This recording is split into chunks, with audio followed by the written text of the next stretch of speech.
ได้4,19,000 4,100,000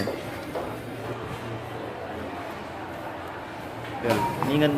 ซื้อไปได้ต้องโง่นำเลยหนึ่งซื้อหมด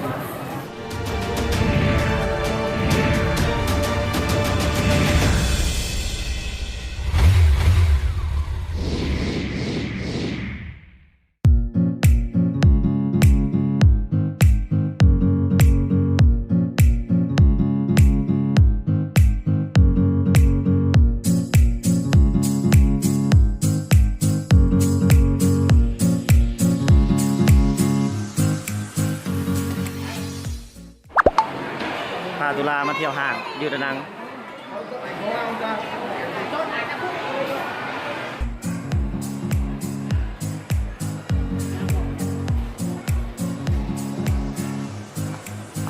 ได้หมวกมา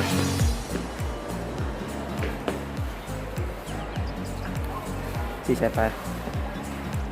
ของแบรนด์ป่ะของแบรนด์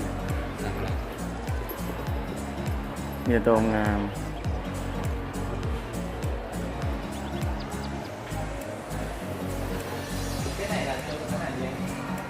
บรูเลยป่ะ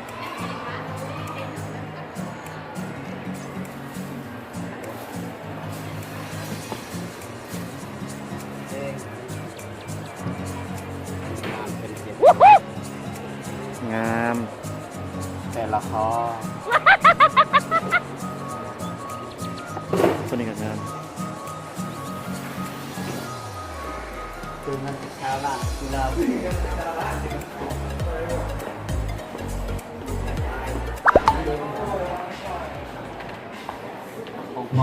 เฮ้ยเอาเลยไอ้ของแท้ไอ้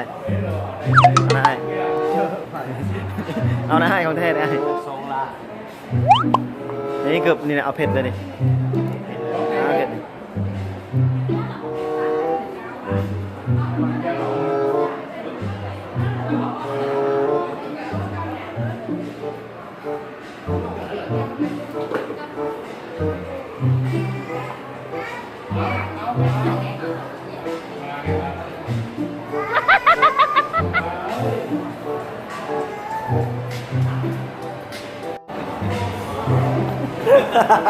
เป็นยังเบี้ยว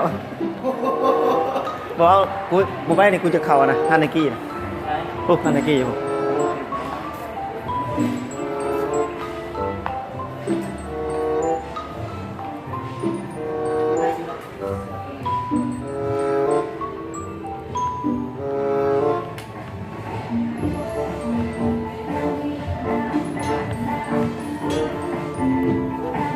ว่าเจ้า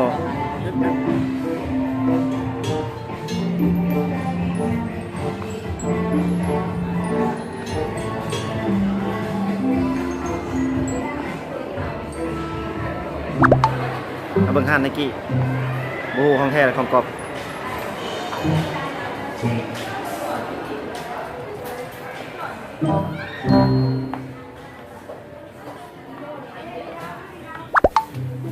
ถามดิ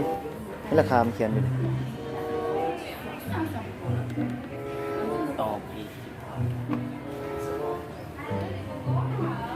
1,790,000 ดอก1,790,000 ดอกตัวนี้700,000ตัวนี้1,000,000ได้4,19,000ลด50%ยังเหลือ2,000,000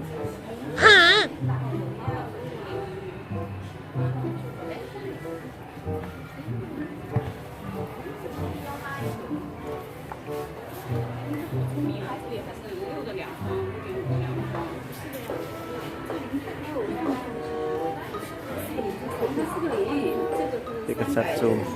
3,000,000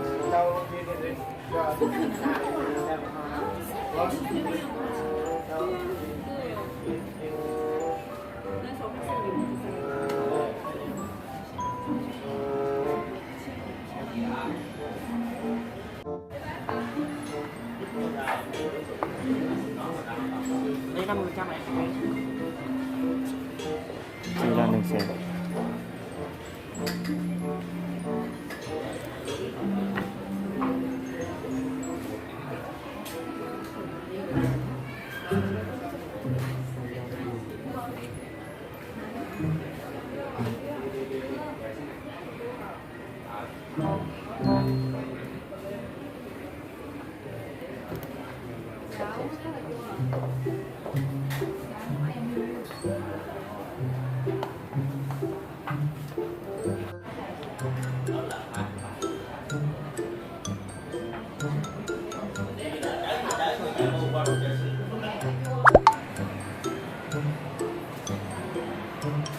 เขาก็กำลังขึ้นมาเนาะ ยันหมวก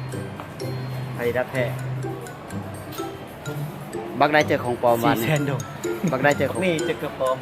ถ้าได้ก็เกือบล้าน8แสน ล้านเป็นเซนดง ใส่ไปทะเลทีเดียวขาดแค่เลยคนเบิ่งคนเบิ่งเถิงบ่เป็นชื่อ สหายละไม่สหายละ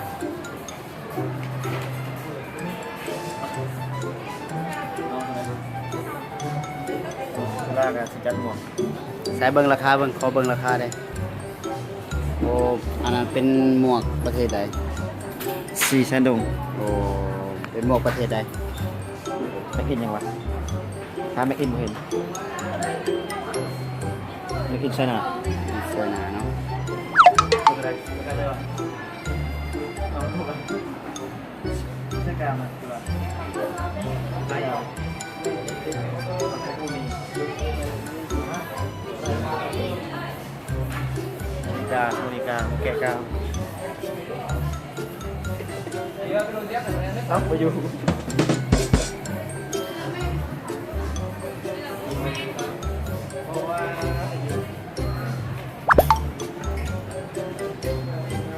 หมวกหาเนี่ยมา4-5 แสน2 ใบ 8 แสน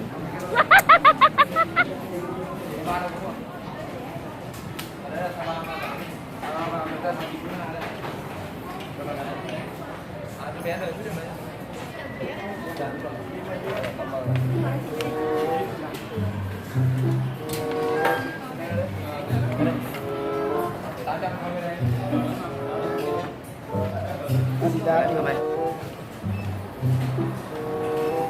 คือว่าเรียบร้อยเนาะซื้อเครื่อง มีเงินซื้อมาได้ ต้องโง่น้ำเลยเนี่ยซื้อหมวกว่าที่จริงบริอยากได้ที่จริงบริอยากได้หมวกนะอยากได้กล่อง